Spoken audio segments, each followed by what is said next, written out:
नमस्कार मित्रांनो, धनाजी टेक या यूट्यूब चॅनलवरती पुन्हा एकदा आपले मनापासून स्वागत आहे। मित्रांनो, आजच्या शेतकऱ्यांच्या महत्त्वाच्या ठळक बातम्या आपण पाहणार आहोत। तर मित्रांनो, चला वेळ न करता व्हिडिओला करूया सुरुवात।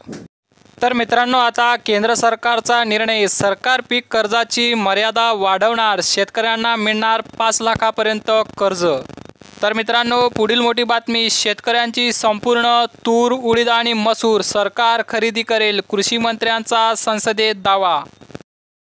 तर पुढील मोठी बातमी, राज्यातील 44 लाख शेतकऱ्यांना मिळणार मोफत वीज, राज्य सरकारने केली योजना सुरू। तर पुढील मोठी बातमी, केंद्रीय मंत्री शिवराज सिंग चौहान यांच्या सूचनेनुसार राज्यातील 2 लाख शेतकऱ्यांना थेट लाभ मिळणार, 225 कोटी रुपये त्यांच्या बँक खात्यात जमा होणार। तर पुढील मोठी बातमी, पीएम किसानचा 18वा हप्ता ऑक्टोबरमध्ये जारी होणार, तुमची ई-केवायसी करून घ्या, मोदी सरकार यांची घोषणा।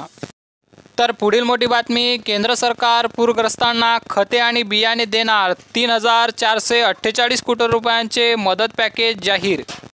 तर पुढील मोठी बातमी, महाराष्ट्रातील पहिल्या सौर ऊर्जा प्रकल्पातून वीज निर्मितीला सुरुवात, आता सिंचनाची समस्या शेतकऱ्यांना राहणार नाही। तर अशा होत्या आजच्या शेतकऱ्यांच्या महत्त्वाच्या ठळक बातम्या। तर पुढील बातम्या पाहण्यासाठी चॅनलला नक्कीच सबस्क्राईब करून ठेवा। तर चला मित्रांनो, भेटूया पुढील व्हिडिओमध्ये। जय हिंद, जय महाराष्ट्र।